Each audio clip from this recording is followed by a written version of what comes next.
All right, good morning.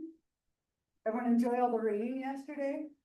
All right, made me so happy. I love that weather. Like, I sent a text mid-afternoon to my partner. I was like, the sun came out, gross. I'm like, oh, it's good that the sun came out, but not my favorite. I would prefer that it rained like every day. So I know, we actually have talked about like retiring up there, because we went to school at Humboldt State where it rains all the time.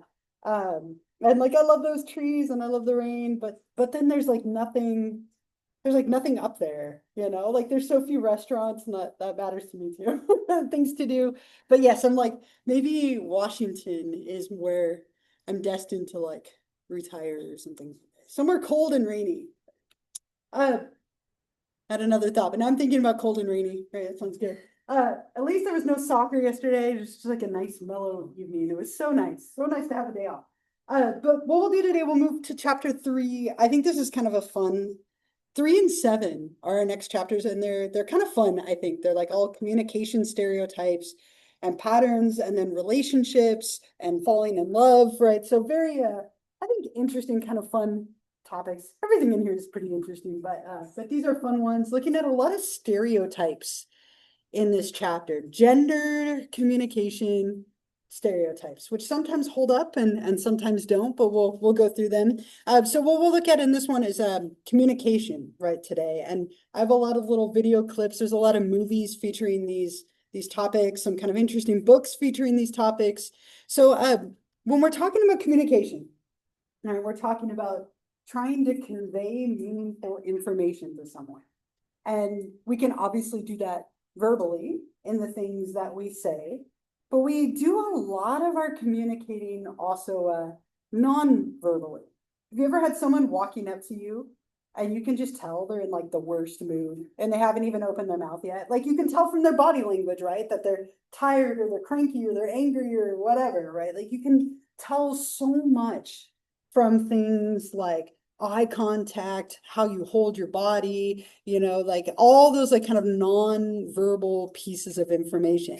And body language fills in a lot of those gaps, right? And so we'll talk a lot today about like the verbal things that we say and do, but there's a lot of non-verbal ones as well. And communication is one of those things that can like make or break relationships, right? Whether it's a romantic relationship, a friendship, a family relationship, it's really important to be able to communicate with each other. And as I mentioned, a lot of it is verbal, but a lot of it is nonverbal too. And I had too much fun with this. I was like, let me find pictures of nonverbal communication, right? And so, ready? Like, so I have like 2 different ones, and I couldn't stop myself. I just kept finding them, right? So, like, happy, in love, like, look very content and warm, versus like angry, right? Like, again, not saying anything, but if you had to evaluate these 2 and which is in a better mood, easy to see, right? Like, backs turned to each other, arms crossed tends to represent that you're irritated and angry.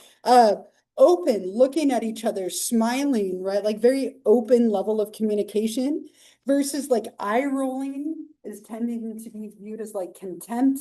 Right, you see her kind of like with her hand out. Again, you can see like these big differences and just like little non-verbal cues. I have 4 more just because I couldn't stop myself. Right. Okay. So again, therapy, this one's fascinating. As a therapist, when a couple comes in to work with you, do they sit together on the couch? Or do they sit separately in chairs? Do they put space between themselves? All the little nonverbal things before you've even started. You can often tell how a couple is doing. So when I was a therapist, you'd have a couch and you'd have 2 chairs in the room. And the couple walks in, you don't direct them. What do they pick?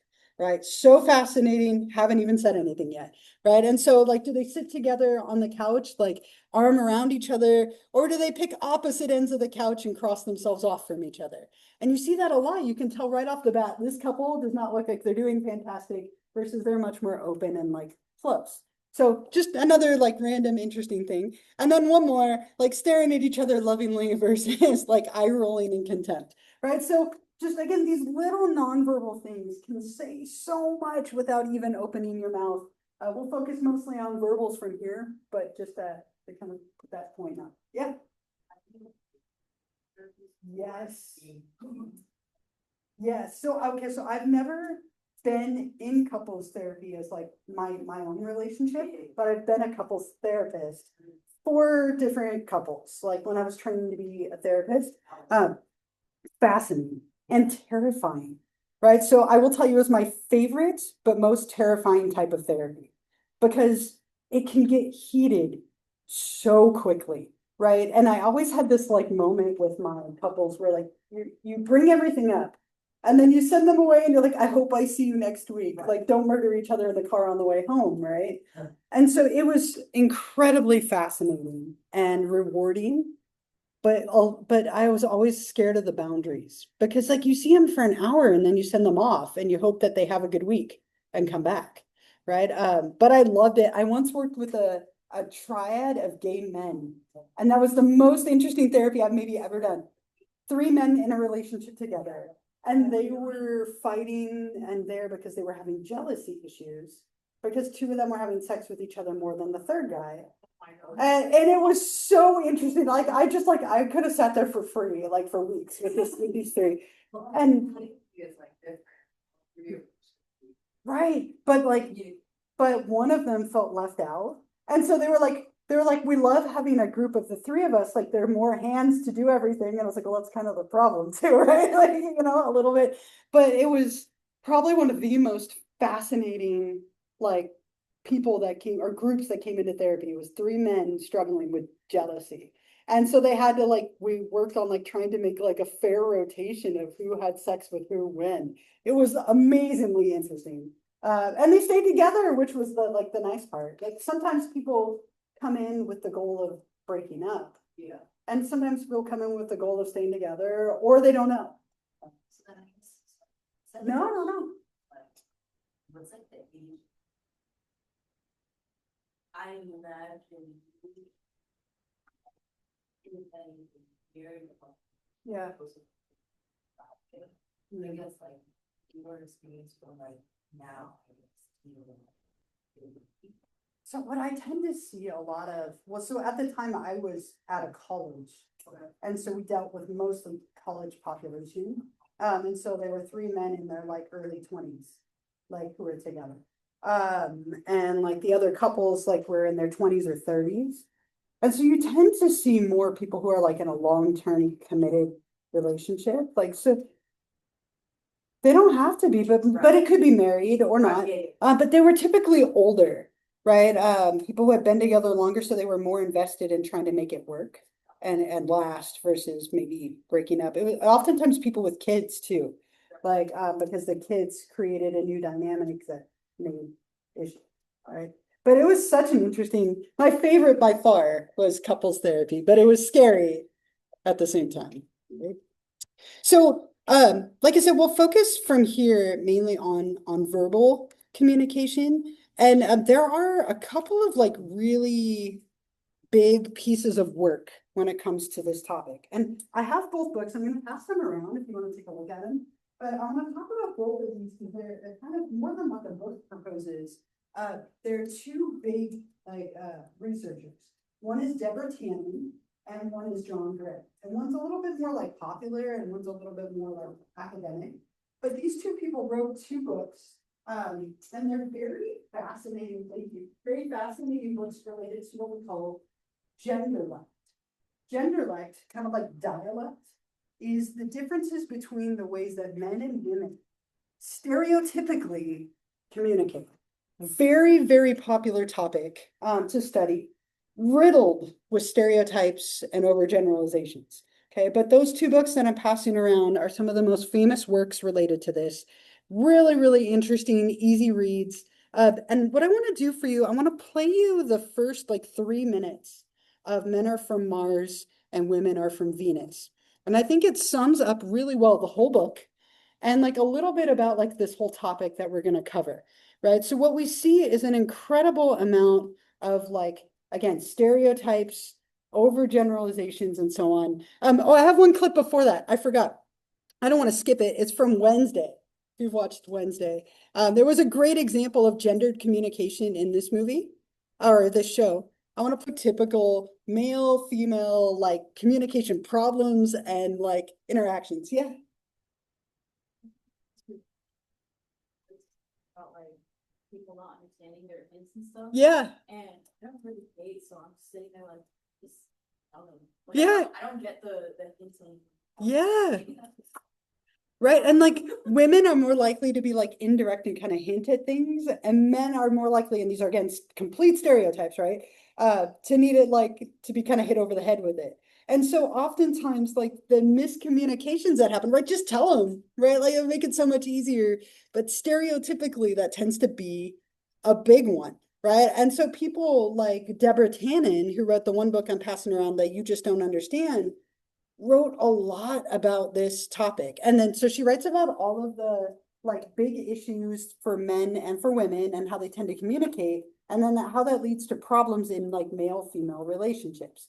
Now, you can extend this beyond male-female relationships. I tend to communicate much more stereotypically male than my partner. So we have a lot of these same issues, which like make me laugh just to think about. And like, again, like people can switch, but still run into these problems.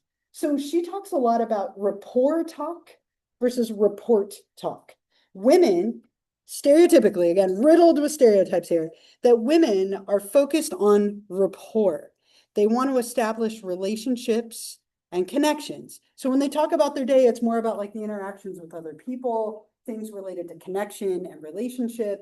Men report talk. Let me give you the facts. Like this is what happened. You're both nodding and laughing, right? Let me break it down for you, like impart knowledge in some way, right? And so just the difference in focus, relationships versus like report. She talked a lot about women being more likely to be less assertive in their relationships and communication, I'm sorry, that they use tag questions, disclaimers, and hedge words in everything because they don't want to like establish dominance over someone. So they use these little things, right? So tag questions are like, it's really hot out today, isn't it? Right? Like you add like a tag at the end. Like, I'm feeling really like cold. Are you? Like, it's like a little like at the end of something, you add a tag question to it. Very, very common for women to use. Disclaimers. I may be wrong, but, okay, I'm not sure, but like you add this little disclaimer before everything you say, because if you were to just say it's hot outside, right, then you are asserting too much control and it can affect the relationship. Hedge words, kind of, sort of, maybe, I'm not, like little things like that. Like women are more likely to use these things. Is that true for you? Right? Like it tends to, again, be a stereotype, but stereotypes come from like sources, right? They tend to be true of a lot of people, if not everyone. Not everyone, but a lot. Community and context, which drives a lot of these things, right? That women are focused on community, relationship, harmony for the most part. And men, it's contest, like who's in charge of what, who's the dominant one, right? Kind of looking at conflict as a way to negotiate status versus conflict as a way to bring someone closer and negotiate community. Yeah. I actually. Yeah. So like I have a girlfriend, and I've been like realizing like we just get into arguments with things. Sure. That just but I just realized like it must be different if I were straight. Like it must be different if I compare myself to like my friends who are straight. Like the men just go along with whatever the woman says, or just squeezes her by saying, okay, yeah, whatever, like I'll just go with that. Okay. And then just apologize first. But when it's like a woman lesbian relationship, I just feel like there's so much pride, ego, like I don't Interesting. know, like that's what I think in my relationship at least. Sure. But also on top of that, I think it's very interesting that like so my girlfriend is masculine. Okay. So it's also like she has tendencies of the male, like stereotypical male stuff. yeah, Okay. of male. So like when we talk about report talk and report talk, Yeah. it's much like me being more feminine one. Sure. Having that role or having that role. Mhm. It's also just like it's interesting that it's like not like biological. It's gender, right? Yeah. Not sex, right? Yeah, it's Yeah. not sex, it's Uh-huh. not sex, they love gender. Right. Yeah, that you could have two people who are biologically female, Yeah. but one is much more gender oriented towards like being masculine and one more feminine. And those dynamics play out too in male relationships. Right. Two men, you can have one who's much more feminine and much more masculine. You get a two that are very masculine or two that are very feminine, right? It's wild how these things are not sex, but gender, right? So gender-led, right? That your partner could be very masculine despite being female, right? Yeah. Interesting. Okay. Like, here's one.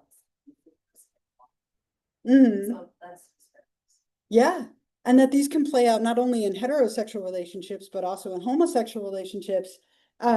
The stereotypes can fit regardless of sex, right? Think about like the gender identity, because that's how it is for me as well. I tend to be much more like masculine form of communication, but tempered with a lot of like sensitivity, right? Like, and so it's interesting that we like run into a lot of these problems. I'll share one with you later when we get to it. But yeah, these are some of her like biggest ideas, right? And then John Gray, the other author, the one who wrote the Men Are From Mars, Women Are From Venus, similar things, right? And so here's the thing I want to play for you. He has this whole book that I passed around to you, but here's the first just like basic premise of the book. I just want to play it for you. It's like 2-3 minutes. He's using the analogy that men and women are from different planets, right? Like just kind of like a analogy that he's using, not literally in a sense, but trying to say that like we've forgotten that we're different, and that's where we run into issues. So here's his opening of his book. Again, just like a couple of minutes of it. They've been quite happy living in their separate worlds. Hold on. Then one day, everything Back it up, John. centuries before the Martians and Venusians got together, they've been quite happy living in their separate worlds. Then one day, everything changed. The Martians and Venusians suddenly became depressed. It was this depression that motivated them eventually to come together. Understanding the secrets of their transformation helps us today to recognize how men and women are motivated in different ways.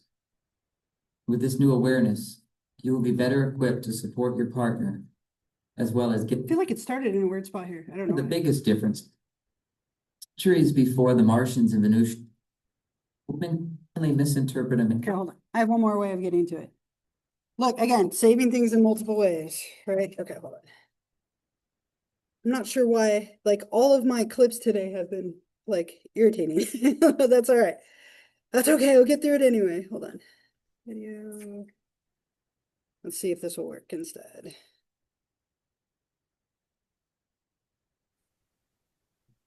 Okay. One more shot here.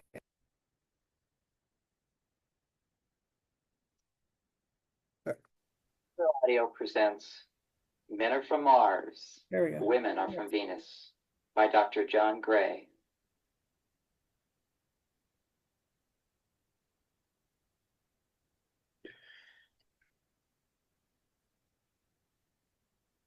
Imagine that men are from Mars and women are from Venus. One day long ago, the Martians, looking through their telescopes, discovered the Venusians. Just glimpsing the Venusians awakened feelings they had never known. They fell in love and quickly invented space travel and flew to Venus. The Venusians welcomed the Martians with open arms. The love between the Venusians and Martians was magical. They delighted in being together, doing things together, and sharing together. Though from different worlds, they reveled in their differences. They spent months learning about each other, exploring and appreciating their different needs, preferences, and even behavior patterns. For years, they lived together in love and harmony. Then they decided to fly to Earth. In the beginning, everything was wonderful and beautiful. But the effects of Earth's atmosphere took hold, and one morning, everyone woke up with a peculiar kind of amnesia, selective amnesia. Both the Martians and Venusians forgot that they were from different planets and were supposed to be different. And one morning, everything they had learned about their differences was erased from their memory. And since that day, men and women have been in conflict. Without the awareness that we're supposed to be different, men and women are at odds with each other. We mistakenly assume that if our partners love us, they will react and behave in certain ways, the way we react when we love someone. Men mistakenly expect women to think, communicate, and react the way men do. Women mistakenly expect men to feel, communicate, and respond the way women do.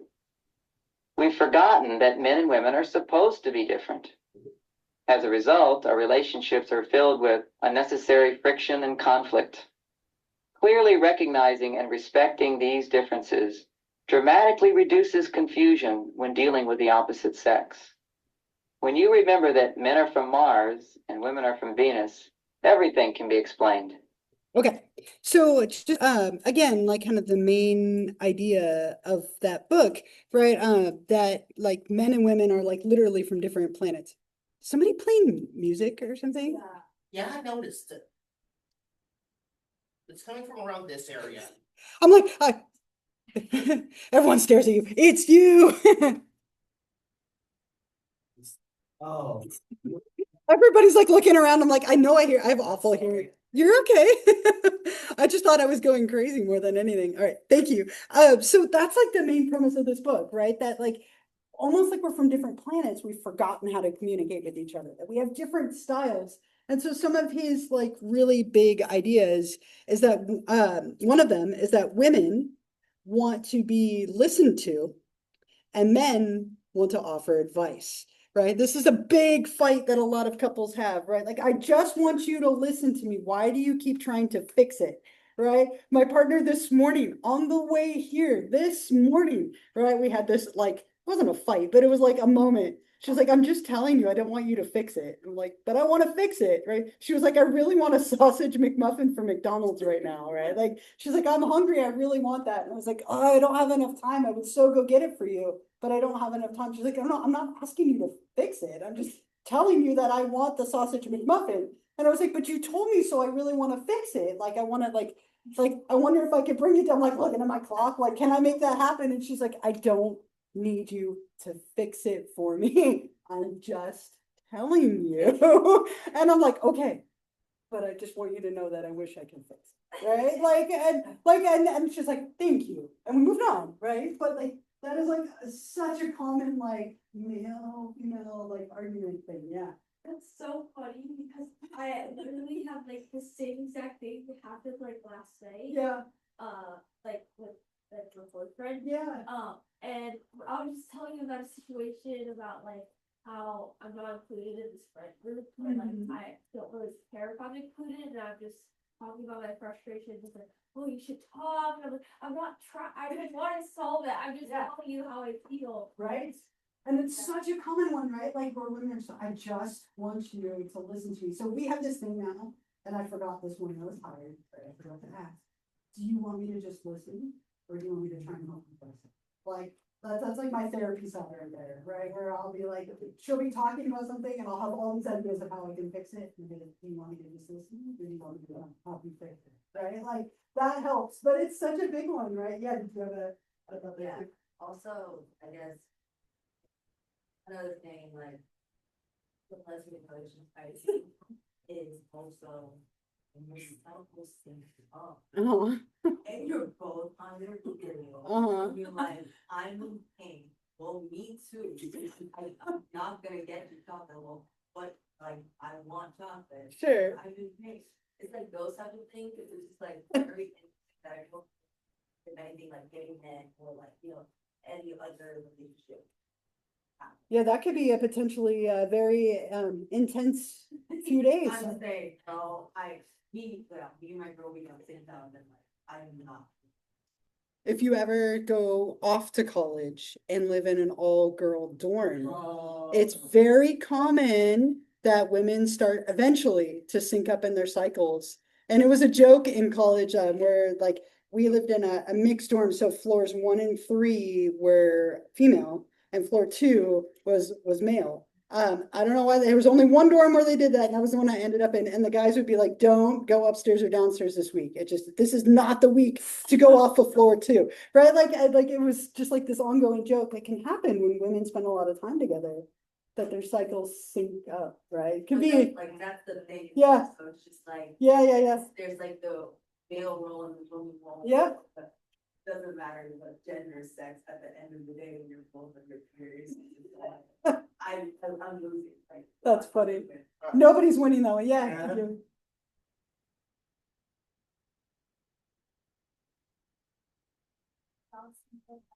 Yeah, yep, Yeah.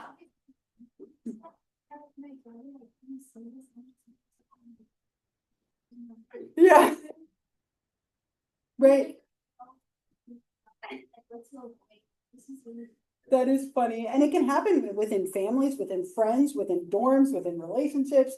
Interesting, like very hormonal thing that can happen. Did you have a thought, Brandon? Yeah, like on the one like right before the one you just asked, like my mind's like, what is menstruation like a crafty thing? What do you mean by synchronizing cycles? It can, right? Like, What do you mean by synchronizing cycles? it does, because there's a hormonal element to it. And so people can kind of slowly over time migrate closer and closer together in their cycles. And it happens a lot. Like it happens a lot within families and friendships and yeah. I feel like Ovid and the show Community where it's like at one point you start noticing how like some women started acting like a bit more weirdly, and it's like you start writing it down, and by the time you realize what it actually was, you just kind of kept with it because it always produced good results. Right.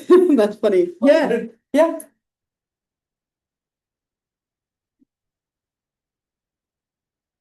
Oh, I love surprise blood in the bathroom. And I'm like, no, but like, it's not time yet. Like I know when both of us are because like it's like, you're like 2 days out. And you're like, it's not Sure. time. And she's like, no, but there it is, surprise. Right. Oh, okay. Right. How dare you veer from the expected, right? Yeah. My friend calls it the great red flag, and she, well, we both think that she has PMDD, Yeah. and she knows that she's about to get her period because she starts feeling really suicidal like 2 days before. And that happens with PMDD. There's like, it's usually a couple days before your mood kind of drops way down. And it can be a big warning, right, for people that it's coming, right? So listening versus offering advice, right? Again, I didn't get the sausage McMuffin, but I'm still sitting here. I'm like, I have 29 more minutes until they stop serving breakfast. Don't think I didn't think about ending our class early so that I could go make that happen. Like, I thought about it. I would be like hero of the day, but like she's teaching, so like I've thought an incredible amount about this, people. Well, She just wanted me to listen, but I wanted to fix it. Don't think that Friday morning when she has like a longer gap that I'm not bringing her something. I've already put it in my calendar. I would like it's like every time I think about that, I just kind of think like how like this whole stuff of like how women are like kind of like just like in terms of dating have like this weird Eldritchian stuff like how you're supposed to like notice like how exactly they're feeling and stuff like that, whether we want to like, oh, I don't want to talk about it. Oh, I don't want to talk about it. Then you go, why aren't you talking about it? Yeah, it can be tricky, right?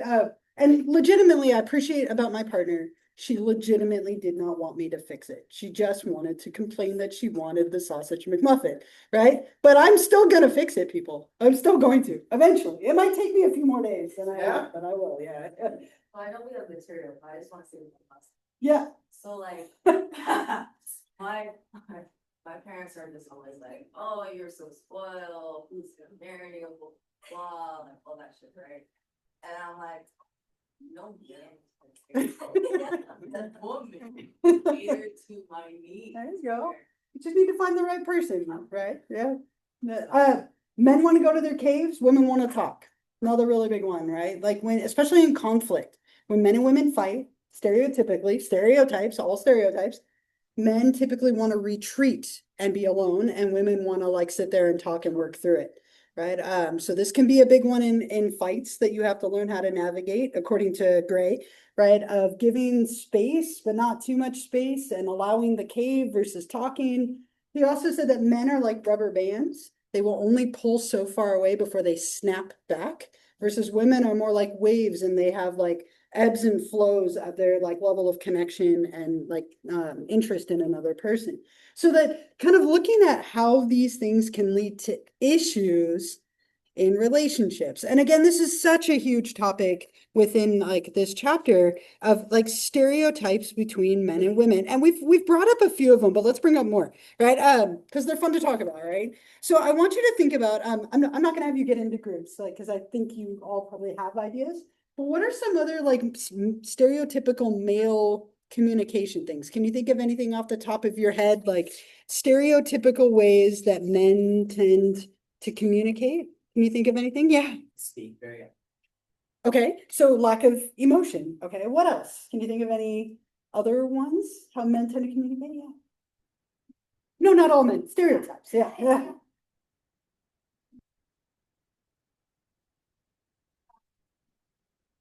Mm. Okay, right. Like forget it, move on, right? Like, okay. Anything else you can think of? It's kind of like very like problem solving oriented, right? I'm just gonna solve it. Yeah. Not with women, but when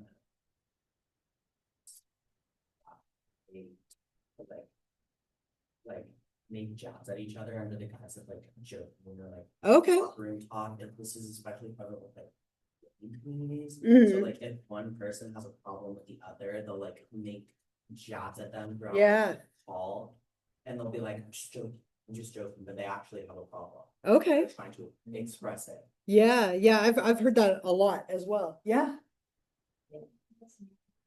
Yeah, mansplaining, right? Let me just explain it to you, right? Let me tell you what you should do. Yeah. No, my brother do this thing where like I'll be talking to him and I'm like, oh, like I'll try to like, because my brother doesn't like to talk about his feelings, so it's like I'll try to like have him go to And that's another one, not talking about feelings, right? Yeah, I try to go to depth and then get a question like, right, you know, this question, I'm like, oh, bro, why mad? Like, why are you getting mad? You know, ask me why you felt like that, but okay. Like they get really angry really fast. Okay.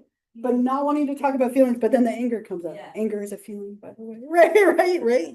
Yeah, I'll go back and then up here. I agree. I was really concerned because I told you he was angry with me. And instead of like explaining the problem right in the room, just started screaming at me. Mm. And that was like intentional threatening myself. Okay. Yeah. You had your hand. What's the difference between mansplaining and just explaining? Anyone wanna take that one? Right. So typically it's done with like an air of like condescending, like I know best kind of thing, is typically where that comes from. So it's the stereotype of like a man explaining something in almost like a, like, I know best condescending kind of way, if that makes sense. Yeah. Yeah. It's also usually like, especially towards a woman. Yeah. The term originally came from the fact that like women in like specific fields, like men would still try to like explain, like men would try to explain things to women as if they didn't know. Right. Even though that's the condescending piece. Yeah. Special, like had a specialty in that. Yeah, right. Despite the fact that you almost felt that you should know, right? Let me go at it from that way. Yeah. Whenever my little brother who's 16, my little brother says something like low-key racist or homophobic or something like that, I always try to educate him on why he should say that. Yeah. And he's like, oh my God. And then he like dismisses me. He's like, oh, you're woke. Shut up. Right. I Yeah. noticed that my other brothers do that a lot too. Like they just dismiss whatever anyone has to say when it comes to arguments or Yeah. basic communication that they don't want to listen to. Sure. Like kind of dismissive, right? They kind of build up like just stopping the fight almost in a way too, like you were saying. Yeah.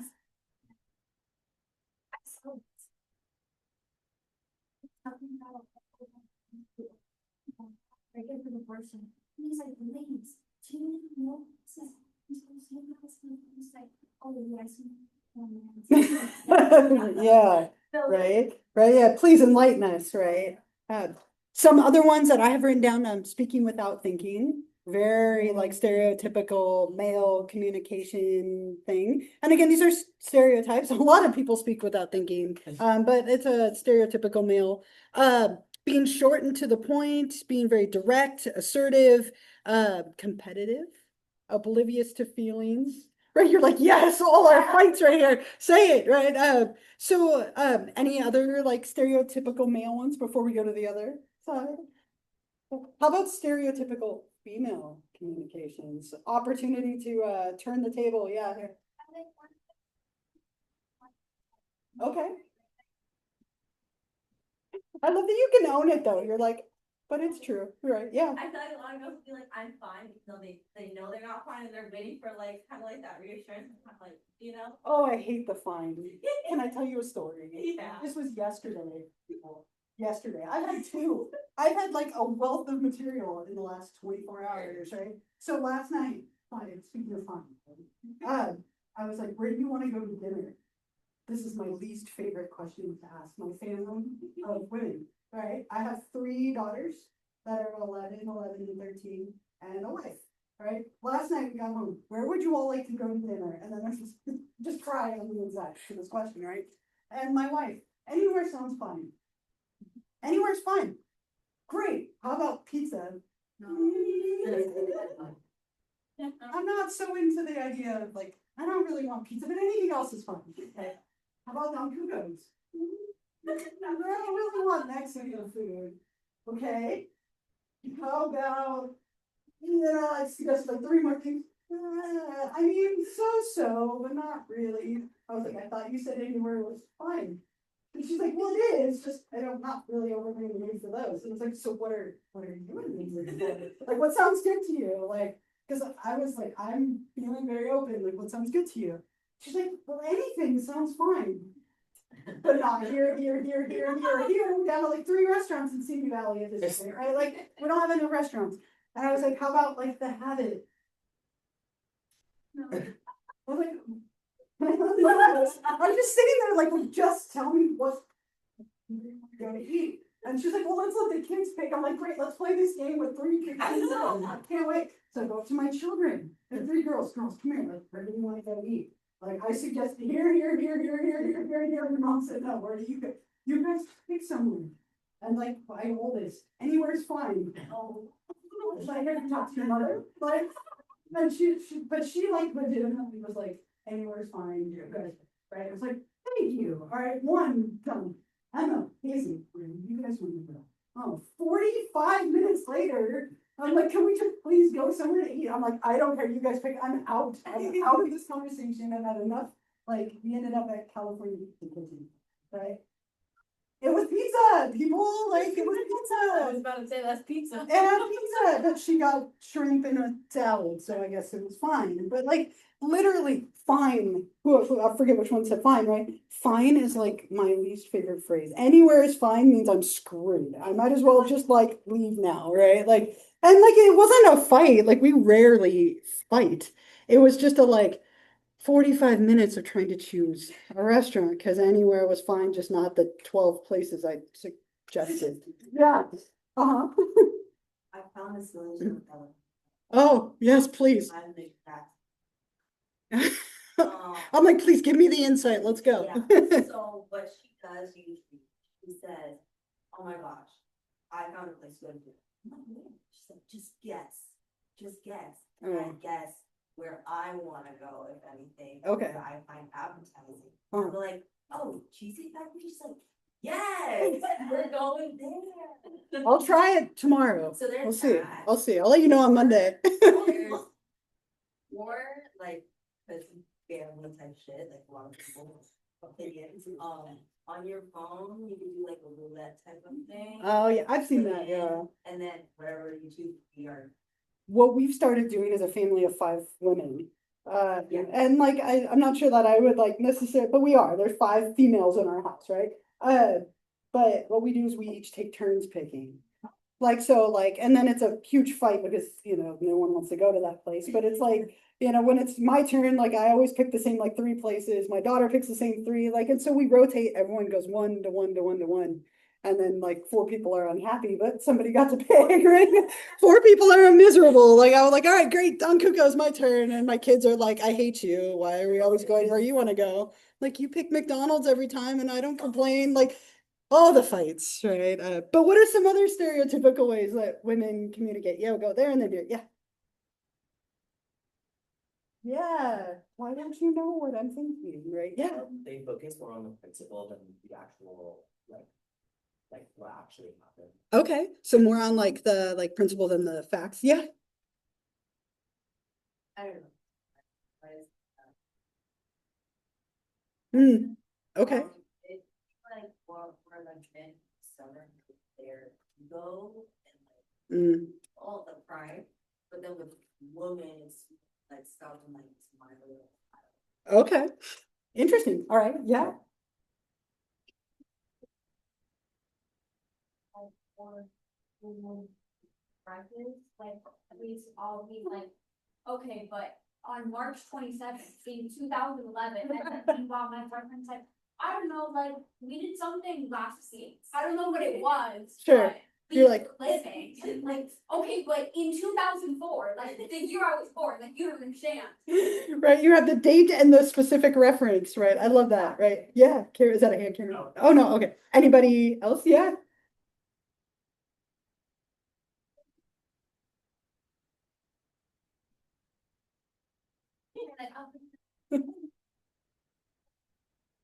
Uh-huh. All right. Okay. I like it. Anything else? Anyone, any thoughts over here? Anybody over here? You're like, I'm staying quiet. I'm not saying anything. Right. More emotional, like more sensitive, more passive, more indirect. Indirect is a big one. Yeah. They want to be the woman, but they want to be the man too. So it's like they pick and choose when they want to do things. So it's like, oh, like sometimes I'll be like, oh, I can do this myself. But then it's like, oh, can you help me with this? So I feel like that's a really bad, like not bad thing, but a thing that. But a thing that you see, right? Yeah. And I was thinking, somebody said too, who said reading minds, right? Like, right? I have friends that are like a married straight couple, and they have kids the same age as our kids. And they were talking about soccer on Saturday. They were talking about like Christmas gifts, right? And she looked at him and she's like, I don't want you to get me anything this year. Just don't get me anything. Like, we should save the money. And he's like, great. That makes my life so much easier. She walked away. I was like, dude, you know that she doesn't mean that. Like, he was like, well, she told me not to get her anything. I was like, if you don't get her anything, you're gonna spend the whole month on the couch. And like, I'm gonna have to help you through it. Like, you know, she wants you to guess what she wants, right? And he's like, well, then why didn't she say that? She's like, she's right, Steven, like from the back, right? Like at least you can admit it, right? I mean, it's just like reading the mind. I thought of that too. Yeah. I mean, jumping from one extreme to another. Okay. Like this is my mom all the time. She'll be like, oh, like I'm like, you should tell me what I should work on with myself, which I learned to trap. It's always there. It's a trap, yeah. But sometimes, before I knew it was a trap, she used to trap me, and so I would like suggest something. You should. Oh, so I'm just the worst mother ever. I understand. So I'll just never do this again. So I'll just stop existing. Like. That's my favorite. Someone has an example and you're like, that reminds me, right? Yeah.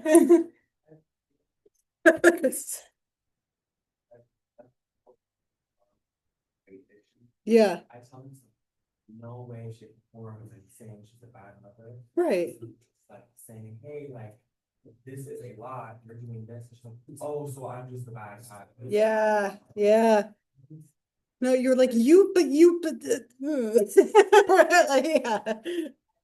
But and sense of like daughter and mom. Yeah, can be, right? Right. And it's interesting because even within like same-sex relationships, you still tend to get these male, female, like masculine, feminine dynamics a lot. They pop up a lot. So there's a couple of movies that highlight these things really well. I have two clips I want to play for you, right? So the first one is about how to talk to men. If you've seen The Ugly Truth, the whole movie is about stereotypical gendered communication, how to get men to be interested versus how women are interested. Really great example. It's a little longer. The other clip is much shorter. Relationship. Okay, here we go.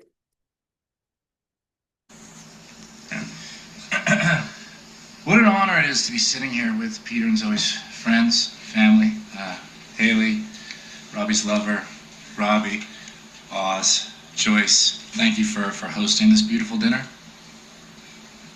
Got this guy with the smoking hot wife. And finally, we got Zoe. Zoe, you are about to marry one of the most honest, kind, and fun-loving people I've ever had the honor of knowing. The pistol is a pleasure giver, that's for sure. Yeah. Fucking puke pistol. And the thing about a man like that, a man like Peter, is that he never asks for anything in return. And that's why I'm here.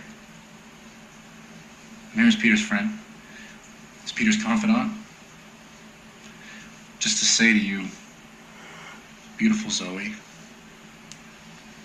give it back. Yeah?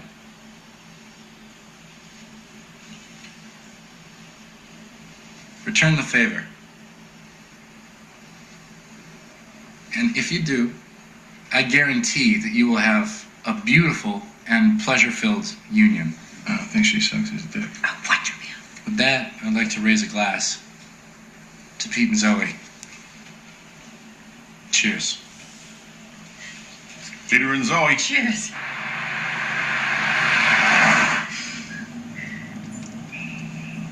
What the hell did you tell Sydney about me? I mean, aside from how much I love you. So what was with all that pleasure giver stuff?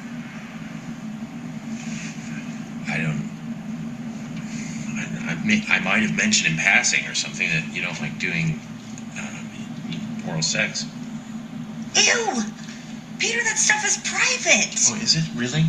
And telling Haley and Denise about the hot tub in Mexico isn't? That is so different. I How? love them forever. So? Peter sees Sydney's like a stranger. Hardly. He's become a really good friend of mine. Right. And now you know how I feel when there's no privacy between you and your girlfriends. I thought you loved those guys. I do. I love them. But, you know, some things I want to remain between you and me. Okay. Okay.